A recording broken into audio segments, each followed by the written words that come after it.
नमस्कार मेरे दोस्तों, जिला दर्शन सीरीज में आप सभी का स्वागत है। आज हमारा चौथा डिस्ट्रिक्ट गंगानगर, हनुमानगढ़, चूरू और इसके बाद में शेखावाटी, सिरमौर जिसका नाम है झुंझुनू। आज हम बात करेंगे हमारा जिला प्रमुख जिसका नाम है झुंझुनू जिला। झुंझुनू जिले की विशेष बातों को लेकर आपके सामने आया हूं। जिन झुंझुनू जिले में जो तहसील है, चाहे वो नवलगढ़ है, चाहे वो चिड़ावा क्षेत्र है, चाहे वो पिलानी है, चाहे वो खेतड़ी है, चाहे कोई भी क्षेत्र है, पूरे क्षेत्र को मैं आपके सामने कवर करूंगा। जिसके अंदर आज हम करने वाले हैं झुंझुनू जिले के अंदर यहाँ का ऐतिहासिक महत्व, यहाँ का सांस्कृतिक महत्व, कितने यहाँ पर दरगाह आती है, कितने मंदिर विशेष आते हैं, सब बातों को देखेंगे एक सीरीज के बाद। और इससे पहले आप देख लो झुंझुनू जिले की लोकेशन, ये आपके सामने लोकेशन झुंझुनू जिले की। इसमें आप संपूर्ण मैप में देख पा रहे हो, इसमें संपूर्ण तहसील है और इस प्रकार से झुंझुनू जिला अपना महत्व रखता है। तो चलिए शुरुआत करते हैं झुंझुनू जिले की। झुंझुनू जिले में हम शुरुआत किस तरीके से करें, जैसा कि आपको सबको पता है, यहां इस जिले को आज हम बोलते हैं झुंझुनू। झुंझुनू जिले की बात हम ऐतिहासिक रूप से निकल गए तो बड़ा कोई इतिहास नहीं मिलता है। कहते हैं कि यहां पर जुझार करके कोई एक जाट था, जुझार के नाम से, जिसे जुजू भी कहा जाता था। और उसी व्यक्ति के नाम के आधार पर, जुझार जाट के आधार पर इस प्रदेश का नाम झुंझुनू रखा गया। जाट बहुल्य क्षेत्र था स्टार्टिंग के अंदर, और आज आप सभी को पता है। और धीरे धीरे कालांतर में क्षेत्र में क्या हुआ कि बहुत से बाहरी लोग भी आने लगे। और देखो क्या है कि आज शेखावाटी यदि हम नाम लेता हूं तो शेखावाटी के बारे में आप सभी को पता है कि कछवाए वंश के अंदर आप सभी जानते हो रतन सिंह करके एक शासक हुए। रतन सिंह के दरबार के अंदर सबसे प्रमुख प्रधानमंत्री हुए जिनका नाम था राव शेखा। और ये 1433 के समथिंग की बात है। राव जो यहां शेखा जो हुए और ये इनसे अलग होकर एक पृथक क्षेत्र की स्थापना करते हैं जिसे शेखावाटी के नाम से जाना गया। इसी शेखावाटी का सिरमौर इस झुंझुनू जिले को कहा जाता है। कालांतर में यहां पर बहुत से शासक आए, जैसे कि हम बात करें फिरोज खां की बात करें या फिरोज शाह तुगलक की बात करें, यहां पर फिरोज शाह ने अपना अधिकार रखा। फिरोज शाह के बाद में यहां पर शासक आए जिनका नाम था कायम खां ने अपना यहां अधिकार किया। ये एक ऐसा प्राणी है, इस व्यक्ति ने यहां जो बसे हुए थे हिंदू लोग थे, उन पे जबरदस्ती उन लोगों को इस्लाम में चेंज कर दिया था। उन लोगों को जबरदस्ती क्या बना दिया, इस्लाम में बना दिया कायम खां ने। इसलिए इसके जो कायम खां द्वारा बनाए गए जो यहां के जो हिंदू लोग थे उनको कायम खानी के नाम से भी जाना जाता है। इससे पहले मैंने आपसे चायल की बात की थी, वो भी मुसलमान है लेकिन पहले वो हिंदू है, उनको जबरदस्ती बनाया गया था। ठीक है विद्यार्थियों, तो ये कायम खां आगे। इनके बाद में एक व्यक्ति यहां पर और आए थे जिन्हें मोहम्मद खां के नाम से हम जानते हैं। तो ये तीन व्यक्ति यहां, तीन मुस्लिम शासकों का भी यहां पर अच्छा अधिकार रहा था। फिर बाद में इन्हीं शेखावत शासकों का अधिकार हो गया था। और बता दूं आपको क्षेत्र के बारे में, यहां पर शेखावत वंश का भी अच्छा राज रहा है और शेखावत वंश का यहां पर अच्छा परचम लहराया हुआ रहा है इतिहास के अंदर। अच्छा, एक बात और आती है, झुंझुनू जो जिला है, झुंझुनू जिले के अंदर एक नदी बहती है जिसका नाम है कांतली, जिसे मैं दोबारा आपके सामने और भी डिफाइन करने वाला हूं। अच्छा, कांतली नदी के भाव क्षेत्र में एक वंश ने निवास किया, वो था तंवर। तंवर कौन सा? तंवर चौहानों ने यहां पर निवास किया था, इसलिए इसी प्रदेश को तंवरावाटी के नाम से जाना गया। और इसी तंवरावाटी का बिगड़ा हुआ जो नाम है, इसी को तौरावाटी कहा जाता है। तौरावाटी या इसको तंवरावाटी के नाम से जाना जाता है। तो तंवर से चौहानों के कारण था। तो तौरावाटी प्रदेश में भी सीकर का भाग रहता है प्लस झुंझुनू का भाग रहता है इस नदी के भाव क्षेत्र के आसपास। ये तो है इस जिले की ऐतिहासिक पृष्ठभूमि। अब हम ये देखें कि झुंझुनू जिले की पृष्ठभूमि तो ऐतिहासिक पृष्ठभूमि बता दी, यहां की भौगोलिक पृष्ठभूमि क्या कहती है उसको हम देख लेते हैं झुंझुनू जिले के बारे में। छोटा सा जिला, इस प्रकार ये मान लो ये आपका जिला है, इसका नाम झुंझुनू। झुंझुनू के साउथ वाले भाग में, ये जो भाग है झुंझुनू के साउथ वाले भाग में, यहां पर एक पर्वत फैला हुआ है। जैसा कि आप सभी जानते हो, इस पर्वत का नाम है अरावली।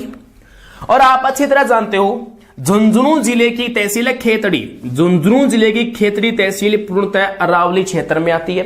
और आपने यहां एक नाम भी सुना होगा सिंघाना के नाम से, और खेतड़ी सिंघाना का नाम तो बड़ा टॉप में और फेमस नाम आप खुद जानते हो। खेतड़ी सिंघाना का नाम आप सभी जानते हो, तांबा उत्पादन के लिए जाना जाता है। राजस्थान में भरपूर तांबे का उत्पादन खेतड़ी सिंघाना के माध्यम से हम उत्पादन प्राप्त करते हैं। ये खेतड़ी का महत्वपूर्ण योगदान है। बाकी जो यहाँ का क्षेत्र है ये यहां पर फैला हुआ है, थार का मरुस्थल फैला हुआ है। राजस्थान कृषि विभाग इस जिले को मरुस्थलीय जिला मानता है। हमारे मरुस्थल में कुल 12 जिले आते हैं। राजस्थान के थार के मरुस्थल में कुल 12 जिले आते हैं, जिनमें क्षेत्रफल की दृष्टि से सबसे छोटा जिला है तो वो कौन सा है? झुंझुनू जिला आता है, जहां पर थार के मरुस्थल का विस्तार है। थार का मरुस्थल यहां पर फैला हुआ है, जिसके कुछ भाग के अंदर दक्षिणी भाग में अरावली पर्वतमाला का विस्तार है। अरावली पर्वतमाला राजस्थान में सिरोही जिले से एंटर करती है, तो राजस्थान में इसका जो अंतिम छोर मानते हैं उत्तरी पूर्वी दिशा के अंदर, तो वो भी खेतड़ी का क्षेत्र बचेगा। खेतड़ी या हरियाणा का निकटवर्ती भाग लगता है। आपको बता दूं और इसके आसपास की लोकेशन क्या है। देखो, इसके उत्तरी भाग में यहां पे तो लगता है जिला जिसका नाम है चूरू। इस साइड में एक स्टेट लगेगा जिसका नाम है हरियाणा, और इसके इस साइड में एक भाग लगेगा, यहां पर भी चूरू जिले का भाग इसके साथ स्पर्श होता है। और साउथ में हम बात करें तो यहां पर सीकर जिले की सीमा स्पर्श होती है। ये हमारे झुंझुनू जिले के आसपास की लोकेशन है। शेखावाटी का सिरमौर, शेखावाटी के सिरमौर के नाम से इसको जाना जाता है। अब हम बात कर लें इसकी क्लाइमेट कैसी है। झुंझुनू जिले की यहाँ की क्लाइमेट कैसी है, यहाँ की जलवायु का प्रभाव कैसा है। जैसा कि अभी मैंने बोला, कृषि विभाग जब इस जिले को मरुस्थलीय जिला मानता है तो नॉर्मल सी बात, यहां पर कोई शीत जलवायु तो होगी नहीं। मरुस्थलीय जिला है तो सामान्य सी बात है। स्थिति तो उपोष्ण कटिबंध राजस्थान के लगभग 31 जिलों की, ठीक है। तो यहां पर उष्ण कटिबंधीय जलवायु का शानदार प्रभाव देखने को झुंझुनू के अंदर मिलता है। मिला दिया। फिर इसके बाद हम बात कर ले नदी विशेष के बारे में कि झुंझुनू जिले की ड्रेनेज सिस्टम क्या बोलता है, नदी की कहानियां क्या मिलती है, नदी क्या बोलती है झुंझुनू जिले की। नदी की हम बात करें तो झुंझुनू जिले में सबसे महत्वपूर्ण जो नदी है वो नदी एक ही आती है, जिसका नाम है कांतली। कांतली नदी, ध्यान रहे, इस प्रकार झुंझुनू जिले के मध्य भाग में बहती है। ये कांतली नदी आती कहां से है, इसके बारे में थोड़ा सा डिटेल से वर्णन कर लेता हूं आपके सामने, ताकि आप इसको और भी बारीकी से पढ़ लो, आपकी कोई किंतु परंतु आपके दिमाग में न रह जाए। जैसे सीकर जिले के अंदर एक पहाड़ी है, सीकर जिले में एक पहाड़ी जिसका नाम है खंडेला की पहाड़ी। खंडेला की पहाड़ी कहां पड़ती है? सीकर जिले में। खंडेला की पहाड़ी से इस प्रकार से नदी निकलती है। ये लो जी, निकाल दी नदी, ये लो, ये निकल गई सीकर जिले से। सीकर जिले के पूर्वी भाग में प्रवाहित होती है। सीकर के कौन सी भाग में? पूर्वी भाग में। नंबर 2 जिला है झुंझुनू। झुंझुनू के मध्य भाग में प्रवाहित होती है। यह बन गया कांतली भाव क्षेत्र। यह नदी की विशेषता है। जैसा कि अभी मैं थोड़ी देर पहले बता के गया कि इस नदी के भाव क्षेत्र में, इस नदी के भाव क्षेत्र में क्या तंवर वंशीय चौहानों ने निवास किया, इसलिए इसके भाव क्षेत्र को तौरावाटी के नाम से जाना जाता है।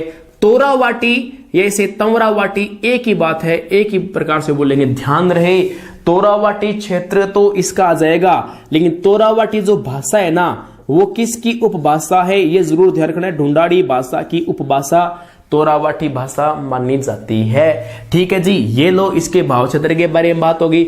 अब थोड़ी सी और बात कर लें। इस नदी के भाव क्षेत्र में 2 सभ्यता प्रमुख रूप से विकसित हुई। एक सभ्यता का नाम है गणेश्वर सभ्यता। एक सभ्यता का नाम क्या है? गणेश्वर सभ्यता। गणेश्वर सभ्यता क्या है ये?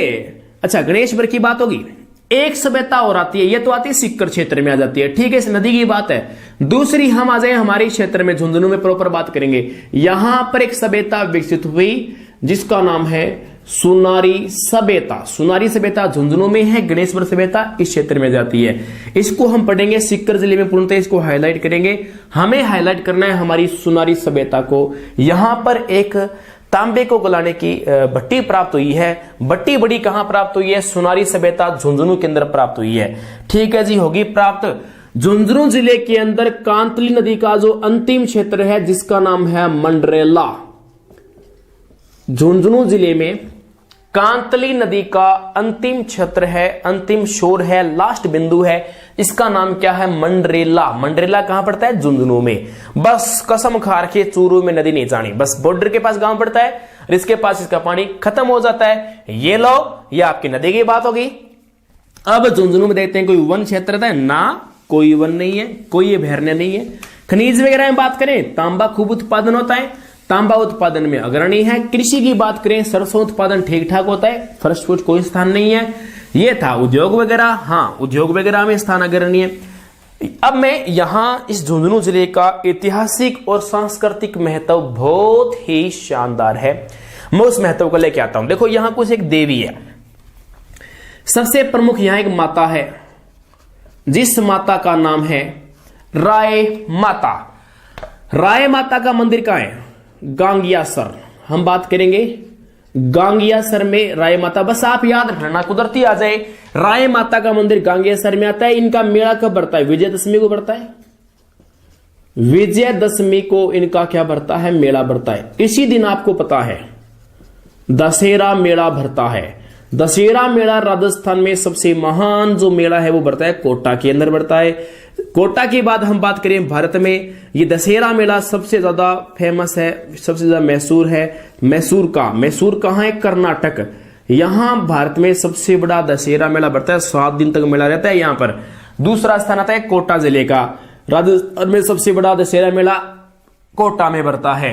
जबकि विजयदशमी के दिन, देखो इस दिन 2-3 महत्व और भी है। विजयदशमी के दिन समी वृक्ष की पूजा करने का बहुत ही महत्व, समी बोले तो खेजड़ी, खेजड़ी के पेड़ की पूजा करने का बड़ा ही महत्व है। विजयदशमी के दिन एक बात और याद कर लो, लीलटांस, नाम सुना होगा आपने, लीलटांस पक्षी के दर्शन बहुत ही शुभ माने जाते हैं। ठीक है, ये इस विजयदशमी की विशेष बात है। खेजड़ी पेड़ की पूजा होती है, इसे शमी वृक्ष भी बोलते हैं, कोई जांटी बोलता है, कोई झंडी बोलता है। इस प्रकार अलग अलग लैंग्वेज में इसे अलग अलग नामों से जाना जाता है। राय माता की विशेषता मैं करवाता हूं कंप्लीट, ये होगी राय माता की विशेषता। राय माता के बाद हम 2 नंबर यदि बात करते हैं तो यहां पर एक बड़ा ही फेमस स्थान आता है जिसका नाम है लोहारगल। बहुत इंपॉर्टेंट स्थान है जिसका नाम है लोहारगल, बहुत महत्वपूर्ण स्थान है। इसके बारे में पहले भी कई बार चर्चा कर चुका हूं। लोहारगल क्या है? अरावली की श्रेणी के अंदर, खेतड़ी तहसील के अंदर लगभग क्षेत्र में आता है ये। यहां पर एक पर्वत है जिसको हम माल केतु के नाम से जानते हैं। जैसे एक पर्वत है, इस प्रकार से पर्वत श्रृंखला बड़ी सारी, ये लो जी, ये यहां पर एक पर्वत, 2 बड़े पर्वत है। इस पर्वत को बोलते हैं माल केतु पर्वत बोलते हैं। इन्हीं पर्वतों के बीच में यहां पर एक कुंड बना हुआ है, बहुत फेमस कुंड है। इस कुंड को बोलते हैं सूर्य कुंड। यहां पर सूर्य कुंड बना हुआ है, स्नान करने का बहुत बड़ा महत्व है। शेखावाटी में इतना ज्यादा महत्व है कि इसे, इस प्रदेश को शेखावाटी का पुष्कर कहा जाता है। इसे बोलते हैं शेखावाटी का पुष्कर। और क्या महत्व है जी? ये जो कुंड है, इन पर्वतों की एक यात्रा होती है, फेरी लगाई जाती है। ये टोटल फेरी कटती है 24 कोस के अंदर। हमारे राजस्थान में 24 कोस की फेरी, 24 कोस की यात्रा कहां की प्रसिद्ध है? मालकेतु पर्वत की होती है, जिसे लोहारगल तीर्थ के नाम से जाना जाता है। यह है हमारा लोहारगल तीर्थ। लोहारगल तीर्थ के 24 कोस की क्या होती है? यहां पर यात्रा होती है। यहां पर क्या बना हुआ है? यहां पर सूर्य कुंड बना हुआ है, जिसको भी चर्म रोग है, चर्म रोग स्पेशलिस्ट कुंड है। जो आपके फोड़े फुंसी खाज खुजली जो होती है, वहां जाओ, स्नान करके आ जाओ, बताते हैं कि इलाज हो जाता है। बाकी तो अजमा के देख लो, यदि किसी की समस्या है, आसपास का कोई है तो जाके देखे हुआ है, तो नहीं होता है। सुनने में जनश्रुतियां हैं, धार्मिक स्थल पे तो अधिकता जनश्रुतियां माननी पड़ती है, क्या करें, ये चलता है। तो सूर्य कुंड की विशेषता ये थी, ये था लोहारगल जी तीर्थ था, ये मैंने करवा दिया पूरा। 24 कोस की यात्रा है, अरावली के अंदर बड़ा ही शानदार स्थान है। और यहां पर ये जो एक पर्वत है, कहते हैं कि लगभग कीपाकार आकृति का छोटा सा एक पर्वत है। बड़ा ही विशेष तथ्य देखने को ये मिलता है कि पर्वत की जो लोकेशन है वो शानदार यहाँ की मानी जाती है। जल्द ही आपको दिखा दूंगा, जैसे मुझे मौका मिला झुंझुनू जाने का तो मैं आपको ये दिखा भी दूंगा कैसा किस प्रकार से पर्वत है। ठीक है, यह आपका लोहारगल पर्वत करवा दिया मैंने। कंप्लीट। अब आगे कोई और पर्वत देखते हैं। हो राम रे, लोहारगज्जी के बाद हम बात करेंगे अब हमारे यहां सबसे प्रमुख माता रानी सती। हमारे तो कई क्या भजन ही ऐसे ऐसे हैं जिनके अंदर माताओं का बालाजी का नाम आता रहता है। सालासर में बजरंगी रानी सती राज करेगी, झुंझुनू रे माई। रानी सती माता का मंदिर आता है झुंझुनू में। कहां आता है? झुंझुनू में आता है। रानी सती ये अग्रवाल समाज की कुल देवी है। अग्रवाल समाज की क्या है? कुल देवी है। देखो एक बात जरूर याद कर लेना, अधिकांशतः जो माता है हमारे राजस्थान के लोक देवता है, इनका या तो सावन का महीना ज्यादा महत्वपूर्ण है या भाद्रपद का महीना ज्यादा महत्वपूर्ण है। लेकिन देवियों की बात करें या तो चैत्र का महीना ज्यादा महत्वपूर्ण है या आश्विन का महीना या आसोज का महीना ज्यादा महत्वपूर्ण है। लेकिन ये रानी सती की जो बात करते हैं ना, इस माता का जो विशेष महीना आता है वो आता है भादवा। लगभग माताओं में तो अष्टमी होती है या सप्तमी होती है ना, इसकी तो यहां पर अमावस। इस माता की जो धोक लगती है भादवे की अमावस्या को धोक लगती है किसकी? रानी सती माता की धोक लगती है। अच्छा, अब क्या है कि आपको बता दूं, राजस्थान में एक सती प्रथा आप जानते हो, सती एक प्रथा होती है। सती प्रथा थोड़ा सा मैं जिक्र और कर लूं। सती प्रथा क्या होती है? सती महिलाएं पहले क्या होता था, जैसे हमारे राजपूत वीर थे, वीरगति को प्राप्त हो जाया करते थे लड़ते लड़ते, तब क्या है कि उनकी स्मृति में उनकी मान सम्मान, उनकी मान मर्यादाओं के लिए ये जो महिलाएं थी उनके पीछे अग्नि में बैठकर अपने आप को भी इसमें आहुति दे दिया करती थी। इसे सती बोलते थे। देखो सती होने के कई तरीके हैं। देखो महिलाएं सती होती थी, ये प्रथा बिल्कुल भी सही नहीं है। इसे आप समाधि भी कह सकते हो तरीके से। ये दो तरीके से होती है। एक तो होता है सहमरण, एक होता है अनुमरण। सह मतलब सागे, साथ में, सागे सागे। सहमरण का मतलब होता है साथ में। जैसे मान लो डेड बॉडी है, डेड बॉडी पड़ी है, उठा मत ले जाना। अब इसको जलाना है, इसके पास में यहां लकड़ी की शानदार व्यवस्था करके ऊपर यहां पर बैठ जाया करती थी। इस प्रकार से साथ में अग्नि में चीखती थी, पुकारती थी, यहां पर सती हो जाती थी। इसको बोलते हैं सहमरण बोलते हैं। ठीक है, अग्नि के माध्यम से क्या होना? सती होना। हो गए। दूसरा अनुमरण। अनुमरण का मतलब ये है पत्नी को मौके पे पता नहीं लगा, वो उनके पीछे उनके मान सम्मान के लिए सती होना चाहती थी, लेकिन जब पता लगा तब भावुक हो उठी और अब वो सती होना चाहती है। तो अब वो तो होगा नहीं, उसके डेड बॉडी को जला दिया, ये काट दिया। अब क्या किया जाएगा? कोई निशानी लेनी पड़ेगी। कोई ज्यादातर तो इतिहास में पगड़ी का महत्व मिलता है, ऐसा भी हुआ है। ऐसा एक उदाहरण मिलता है मालदेव का। मालदेव जोधपुर का शासक था। मालदेव एक्सपायर हो गया। इस बात का मौके पर नहीं पता लगा इनकी रानी उमादे को, क्योंकि रूठ के गई थी, राजी पॉइंट में हुआ नहीं था, नाराज थी।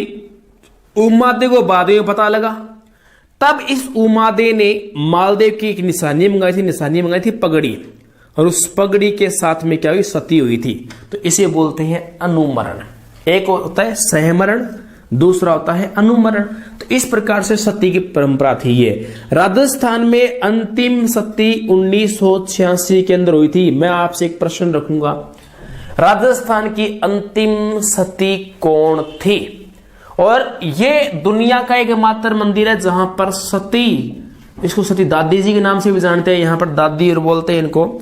सती मेला बढ़ता है। अब तो ये मेले पे इस पे रोक लगा दी, बता रहे हैं कि ये सती वाला जो काम सही नहीं था इस प्रकार से। तो मैं आपसे प्रश्न चाहूंगा, जो महिला सती हुई थी उस महिला का संबंध किस गांव से है, प्लस वो किसकी महिला थी, किसकी पत्नी थी, उस व्यक्ति का नाम, इंफॉर्मेशन आपसे चाहूंगा। कई तो ठाले बेशर्म ऐसे आदमी हैं, अपना मतलब भी पूरा कर लेते हैं, और कई तो ऐसे इतने खतरनाक पुरानी वीडियो को देख भी लेंगे सब्सक्राइब ही नहीं करते। अरे तो तुम्हारा कोई कुछ घिस जाएगा क्या? लाइक कर दिया करो उसको।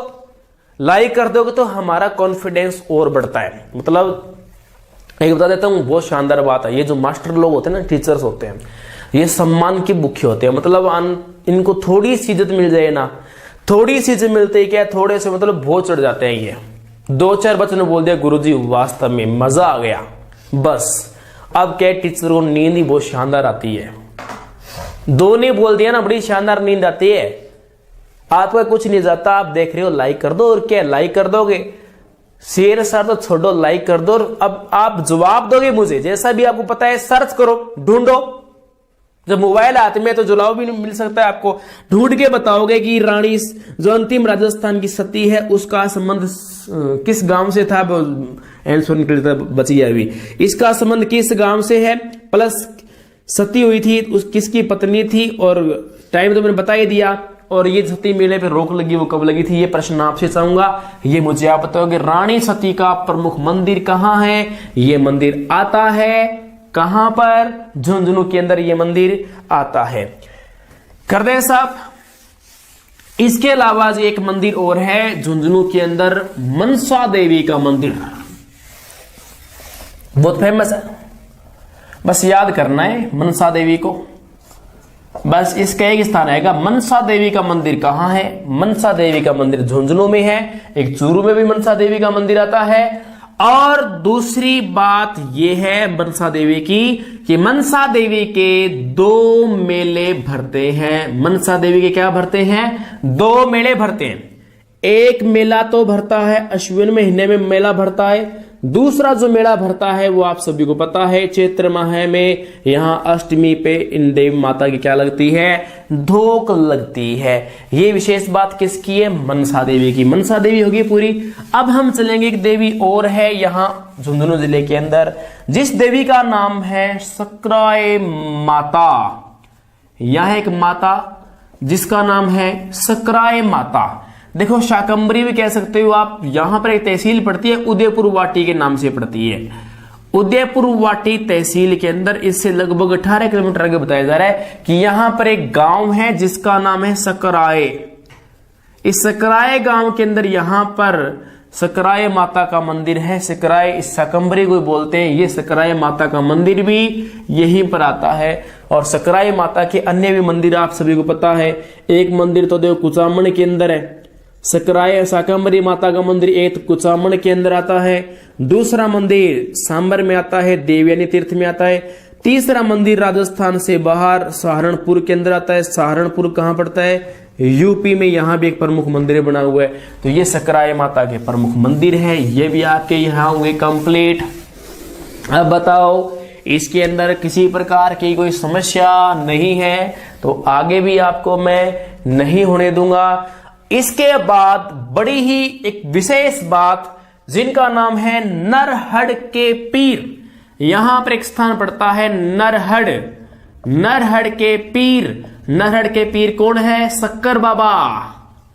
शक्कर बाबा सांप्रदायिक सद्भावना का शानदार प्रतीक यहां पर देखने को मिलता है। बहुत ही गजब यहां पर पीर बाबा की दरगाह है, सांप्रदायिक सद्भावना का प्रतीक है। विशेष बात ये आती है, एकमात्र पीर बाबा, एकमात्र राजस्थान के पीर जिनका जो उत्सव है कृष्ण जन्माष्टमी के दिन मनाया जाता है। यह आप सभी को पता होना चाहिए कृष्ण जन्माष्टमी कब मनाई जाती है। कृष्ण जन्माष्टमी को इनका सब प्रोग्राम होता है। ये है शक्कर पीर बाबा। इन्हीं को कहा जाता है बांगड़ के धनी। बांगड़ के धनी, इन्हें जानते हैं बांगड़ के धनी के नाम से जाना जाता है। और इन्हें बोलते हैं हाजी पीर या हाजी बाबा के नाम से नरहड़ के पीरों को जाना जाता है। बहुत शानदार मंदिर है। बस ये याद कर लेना, कृष्ण जन्माष्टमी के दिन किस पीर का मेला भरता है? शक्कर पीर बाबा, नरहड़ के पीर, बांगड़ के धनी, हाजी पीर के नाम से ये जाने जाते हैं। बहुत ही फेमस है। इसके अलावा ये देवताओं को मैंने लगभग यहां पूरा किया। और देवताओं के बाद में मैं यहां एक अलग बात करता हूं। खेतड़ी के अंदर एक बहुत ही फेमस महल है। खेतड़ी तहसील के अंदर एक बहुत ही फेमस यहां का महल आता है जिसे हवा महल की संज्ञा दी जाती है। कहते हैं कि यहां के एक शासक थे जिन्होंने यहाँ पर एक हवा महल बनवाया था। कहते इस हवा महल के अंदर देखने को दो झलक मिलती है। लखनऊ की तो मिलती है भूल भुलैया, मतलब यहाँ भूल भुलैया भी लगती है। लखनऊ के जैसे महलों में भूल भुलैया लगती है, वैसी इसके अंदर भूल भुलैया लगती है। इसके अलावा कुछ झलक इसके अंदर देखने को जयपुर के हवा महल की लगती है। इसीलिए खेतड़ी के हवा महल को राजस्थान का सेकंड हवा महल या शेखावाटी का हवा महल की संज्ञा इसको दी जाती है। ये है खेतड़ी का हवा महल, जो मैंने आपको कंप्लीट करवाया। इसके अलावा यहां पर एक गांव है, उस गांव का नाम है किरोड़ी। विद्यार्थियों, किरोड़ी गांव की यदि हम बात करते हैं तो किरोड़ी गांव की हम बात करें तो किरोड़ी गांव के अंदर बता देता हूं एक विशेषता, यहां पर केवड़े के वृक्ष बहुत ज्यादा देखने को मिलते हैं। किरोड़ी गांव के अंदर क्या मिलते हैं? केवड़े के वृक्ष यहां पर बहुतायत में देखने को मिलते हैं। ठीक है जी, रिपीट कर देता हूं। नरड़ के पीर, शक्कर बाबा, सांप्रदायिक सद्भावना का प्रतीक, कृष्ण जन्माष्टमी को यहां पर उर्स भरता है। बांगड़ के धनी, हाजी पीर, खेतड़ी का हवा महल, लखनऊ की भूल भुलैया देखने को मिलती है। राजस्थान का सेकंड हवा महल के नाम से फेमस है, क्योंकि यहां पर जयपुर के हवा महल और लखनऊ की भूल भुलैया की झलक देखने को मिलती है, इसलिए राजस्थान का सेकंड हवा महल इसे कहा जाता है। किरोड़ी की बात करें, किरोड़ी क्यों फेमस है? केवड़े, कैसे किरोड़ी और कैसे केवड़े के वृक्ष यहां पर देखने को मिलते हैं, ये बात भी कंप्लीट।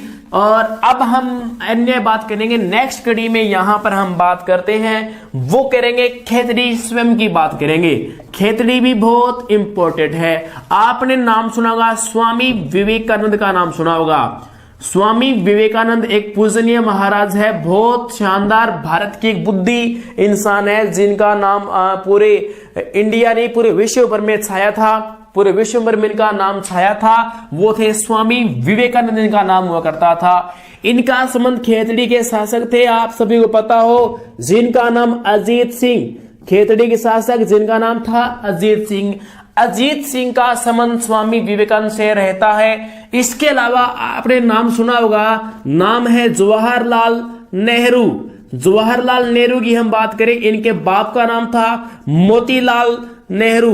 मोतीलाल नेहरू की जो शिक्षा हुई थी वो भी खेतड़ी के अंदर हुई थी, ये बात वेरी वेरी इंपॉर्टेंट है। इसके अलावा हम और अन्य बात कर ले, आपने तालाब का नाम सुना होगा, तालाब भी बहुत ज्यादा महत्वपूर्ण है।